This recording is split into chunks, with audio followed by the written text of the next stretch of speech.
কয়েকদিন থেকে বিভিন্ন গ্রুপের মাধ্যমে হোক, পোস্টের মাধ্যমে হোক, উস্কানিমূলক পোস্ট দেওয়া হচ্ছে এবং আমাদের মধ্যে দ্বন্দ্ব লাগানোর চেষ্টা করা হচ্ছে। তো এইসব বিষয়ের কারণে আমরা চাচ্ছিলাম যে আমরা সবাই সাস্টেন এক হয়ে আমরা এখানে ক্যাম্পাসে নিরাপত্তা নিশ্চিত করে থাকবো। যে 1 ঘন্টার ভিতরে হল ছাড়তে হবে।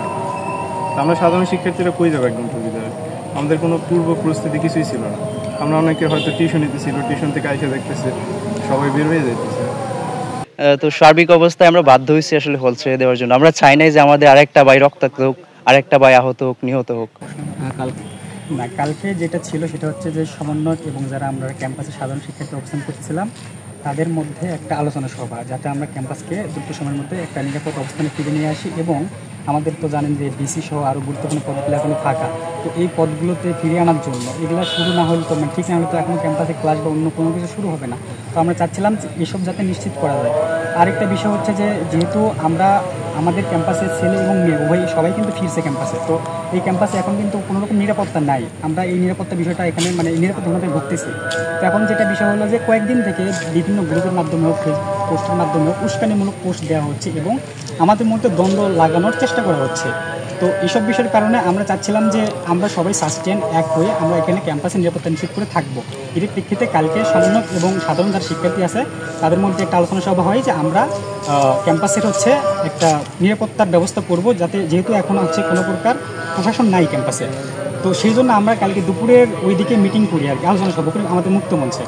সেখানে এরকম সিদ্ধান্ত নেওয়া হয় যে আমরা আগামী 2 দিনের মধ্যে যদি তাদের আরেকটা সন্দেহ আছে যে হলে নাকি এখনও ছাত্রলীগ অবস্থান করতেছে, তো এই জন্য আর কি আমরা এবং তারা সহ এরকম সিদ্ধান্ত আসে যে আগামী 2 দিনের মধ্যে যাদের নামে আর কি ছাত্রলীগের কোনো কিছু ছিল, ইভেন ট্যাগদারি ছিল বা ছাত্রলীগের পাওয়ার প্র্যাকটিস করতো ক্যাম্পাসে বা বিভিন্ন অপকর্মের সাথে জড়িত ছিল, তারা যদি হলে অবস্থান করে তবে তাদেরকে বের করে দেওয়া হবে। এটা আমরা সাধারণ শিক্ষার্থী এবং সমন্বয়ক সবার মাধ্যমে সিদ্ধান্তটা ফাইনাল হয়।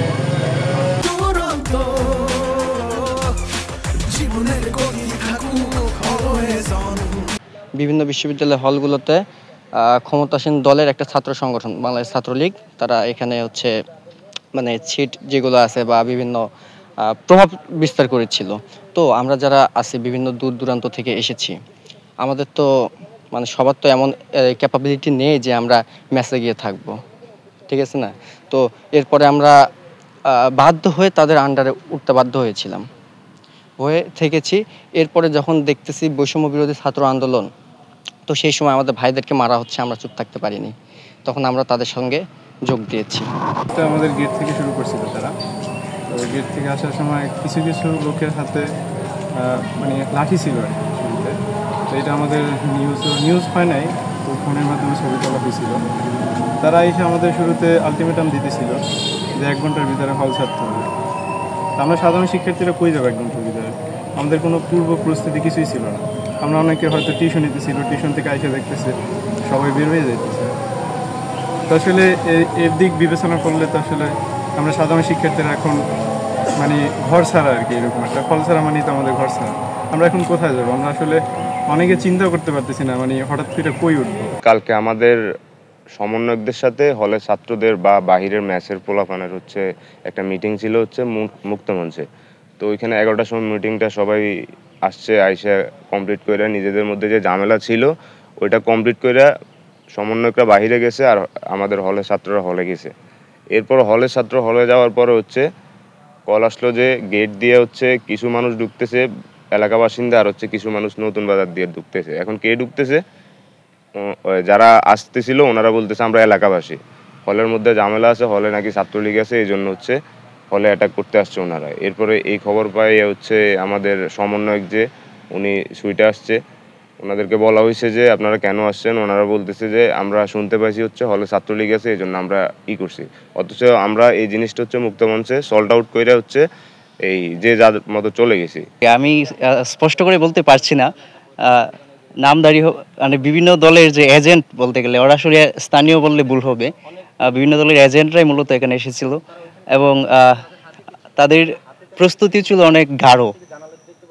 ওরা এখানে ছিল, ওদের সরঞ্জাম অন্য জায়গায় ছিল আমাদের পিছনের গেটে। তো সার্বিক অবস্থায় আমরা বাধ্য হয়েছি আসলে হল ছেড়ে দেওয়ার জন্য। আমরা চাই নাই যে আমাদের আরেকটা ভাই রক্তাক্ত হোক, আরেকটা ভাই আহত হোক, নিহত হোক। যে আমরা সবাই ছাত্রলীগ বা হলে যারা আছে ছাত্রলীগ, তখন সমন্বয় কিন্তু সক্রিয় ভূমিকায় যাননি, তিনিও বলতে গেলে তাদের সুরেই কথা বলেছেন। তারা যদি বলতো যে আমার এখানে সাধারণ শিক্ষার্থীরা আছেন, এখানে কোনো ছাত্রলীগ নাই, তাহলে কারো সাহস থাকতো না যে আমাদেরকে এসে আক্রমণ করার বা বের করে দেওয়ার, আলটিমেটাম দেওয়ার।